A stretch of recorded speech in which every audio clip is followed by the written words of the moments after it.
आचार्य अनूप कुमार पांडे, सरस्वती विद्या मंदिर सिनीडी। मैं इस चैप्टर का पार्ट 1 पहले डाल चुका हूँ। पाठ का नाम है जाति, धर्म और लैंगिक मसले। इसी चैप्टर का पार्ट 2 में धर्म, सांप्रदायिकता और राजनीति के संबंध में मैं चर्चा करूँगा। सबसे पहले हम लोग एकदम अलग किस्म के एक सामाजिक विभाजन की चर्चा करेंगे, यानी कि धार्मिक अंतरों पर आधारित विभाजन की बात करेंगे।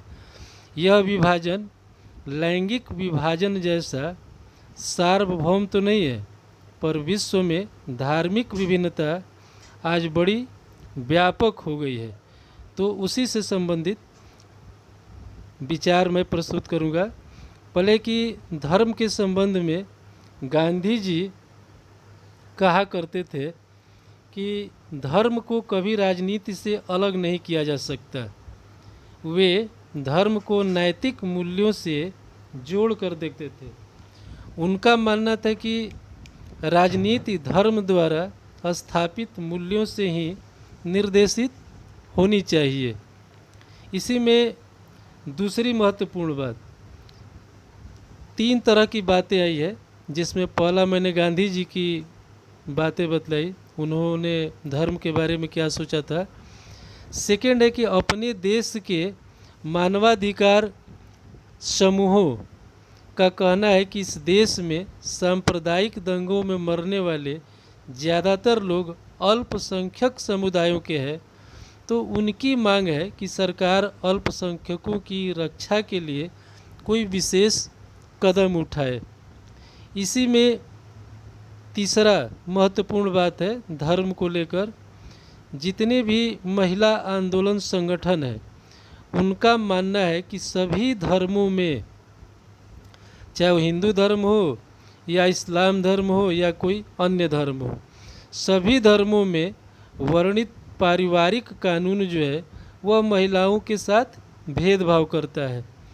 इस आंदोलन की मांग है कि सरकार को इन कानूनों को समतामूलक बनाने के लिए प्रयास करना चाहिए, बदलाव करना चाहिए, ताकि सभी धर्मों का कानून, पारिवारिक कानून एक जैसा हो जाए।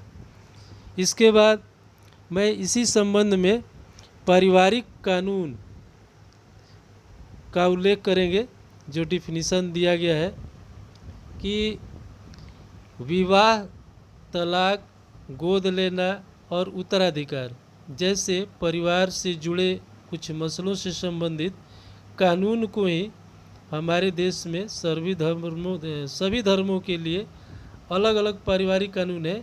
इसी कानून के संबंध में महिला आंदोलनों ने चर्चा की है। इसके बाद इस संबंध में हम कह सकते हैं कि ये सभी मामले धर्म और राजनीति से जुड़े हुए हैं। लोगों की एक धार्मिक समुदाय के तौर पर अपनी ज़रूरतों, हितों और मांगों को राजनीति में उठाने का अधिकार होना चाहिए। राजनीति में उठाने का मतलब है कि जो भी सरकार है, सरकार के सामने अपनी बात रखने का अधिकार होना चाहिए। जो लोग राजनीतिक सत्ता में है, राजनीतिक सत्ता का तात्पर्य यहाँ पर है, मैंने पहले भी बतलाया कि जो हमारी सरकार है, लोकतंत्र में जो चुनी हुई सरकार है, राजनीतिक सत्ता ये किताब में सब दिया गया है, अर्थात सरकार को किसी भी धर्म के साथ भेदभाव नहीं करना चाहिए। अगर शासन या सरकार सभी धर्मों के साथ समान बर्ताव करता है तो उसके ऐसे कार्यों में कोई बुराई नहीं है। लेकिन यदि किसी एक पक्ष का साथ लेता है तो वहाँ पर धर्म के साथ राजनीति का जोड़ना अच्छा नहीं है। अच्छा तब है जब सरकार हमारी या राजनीतिक सत्ता सभी धर्मों को एक समान माने। एक नेक्स्ट आगे हम बतलाएंगे सांप्रदायिकता के बारे में कि सांप्रदायिकता क्या है। आप ध्यान से सुनेंगे और जो स्लाइड है उस पर आप पढ़ेंगे तो आपको स्पष्ट क्लियर हो जाएगा कि सांप्रदायिकता क्या है। जब एक धर्म के विचारों को दूसरे से श्रेष्ठ माना जाने लगता है और कोई एक धार्मिक समूह अपनी मांगों को दूसरे समूह के विरोध में खड़ा करने लगता है, और इस प्रक्रिया में जब राज्य अर्थात सरकार अपनी सत्ता का इस्तेमाल किसी एक धर्म के पक्ष में करने लगता है, तो स्थिति और बिगड़ जाती है। तो राजनीति से धर्म को इस तरह जोड़ना ही सांप्रदायिकता कहा जाता है। अब मैं आपको ये बतलाऊंगा कि सांप्रदायिकता राजनीति में अनेक रूप धारण कर सकती है कैसे। एक एक पॉइंट करके हम लिखे हैं, आप उसको देखेंगे। सबसे पहले है कि किसी एक समुदाय के लोगों का पूर्वाग्रह से ग्रसित होना कि मेरा ही धर्म दूसरे धर्म से श्रेष्ठ है। ये जो मन में पहले से धारणा बन जाती है, तो मन में दूसरे धर्म के प्रति ये धारणा बन जाना कि नहीं, वह धर्म श्रेष्ठ नहीं है, हमारा ही धर्म श्रेष्ठ है, तो इसी को पूर्वाग्रह से ग्रसित होना कहलाता है। तो ये पूर्वाग्रह जो है जब राजनीति से प्रेरित होती है तो वह सांप्रदायिकता का रूप ले लेती है।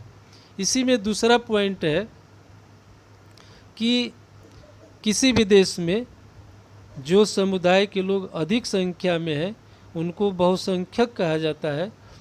तो बहुसंख्यक समुदाय के द्वारा राजनीतिक प्रभुत्व स्थापित करना भी सांप्रदायिक सोच को उजागर करता है।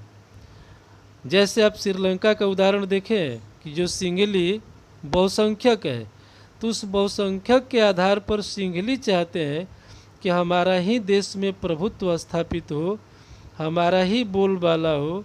तो यह जो सोच है अल्पसंख्यक समुदायों के प्रति, यह सांप्रदायिकता को जन्म देता है। तीसरा पॉइंट इसी में है कि सांप्रदायिक आधार पर राजनीतिक गोलबंदी सांप्रदायिकता का दूसरा रूप है। संप्रदाय का मतलब होता है कि अलग अलग समुदाय के लोग, अलग अलग जाति के लोग, हिंदू, मुस्लिम, सिख, ईसाई, ये सभी अलग अलग समुदाय हैं। और जब दो समुदायों के लोग या दो से अधिक जब आपस में टकराते हैं तो वह सांप्रदायिकता कहलाता है। तो यदि किसी एक धर्म के मानने वाले लोग राजनीतिक तौर पर एक समूह बनाने लगेंगे तो उसको सांप्रदायिकता कहा जाता है। इसके बाद नेक्स्ट चौथा पॉइंट इसी स्लाइड पर है, देखेंगे 3 और 4 जो पॉइंट है वह एक साथ है। तो चौथा पॉइंट है कि संप्रदाय के आधार पर हिंसा, दंगा और नरसंहार ये सांप्रदायिकता का सबसे गंदा रूप है कहा जाता है। इस संबंध में बतलाया गया है कि कई बार सांप्रदायिकता सबसे गंदा रूप लेकर संप्रदाय के आधार पर हिंसा और नरसंहार कराती है, जो कि हम भारत की स्वतंत्रता के समय देखें।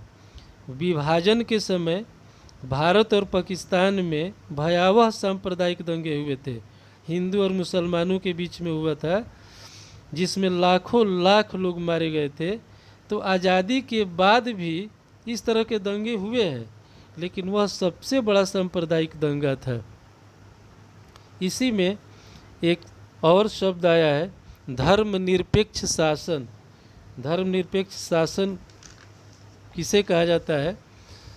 भारत एक सेकुलर स्टेट है। सेकुलर का मतलब होता है धर्मनिरपेक्ष, और धर्मनिरपेक्ष का मतलब होता है कि किसी भी देश में, खास करके अपने देश के बारे में हम बात करें, कि हमारे देश में किसी एक धर्म को राष्ट्र धर्म या राजधर्म के रूप में मान्यता नहीं मिली है। हमारे देश में सभी धर्मों को एक समान महत्व मिला है और संविधान में भी इसका उल्लेख किया गया है। इसीलिए भारत जो है एक धर्मनिरपेक्ष राष्ट्र कहा जाता है। जबकि हमारे देश में हिंदू बहुल संख्या में है, पूरे देश में लगभग 50% हिंदू है, लेकिन फिर भी हिंदू धर्म को राष्ट्र धर्म के रूप में मान्यता नहीं दी गई है, इसलिए कि इसके लिए हमारा संविधान इजाज़त नहीं देता है। इस संबंध में हम 4 पॉइंट बतलाएंगे।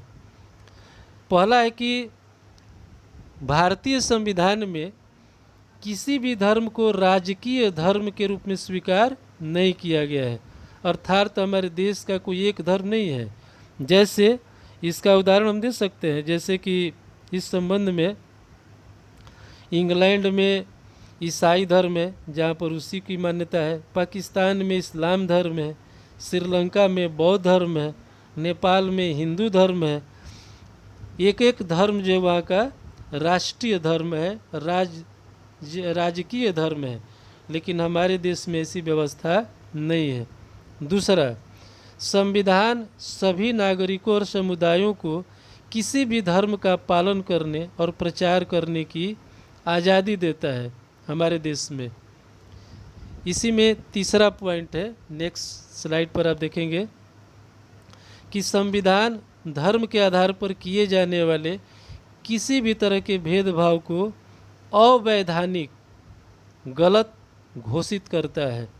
और चौथा है कि संविधान धार्मिक समुदायों में समानता सुनिश्चित करने के लिए शासन को धार्मिक मामलों में दखल देने का अधिकार देता है।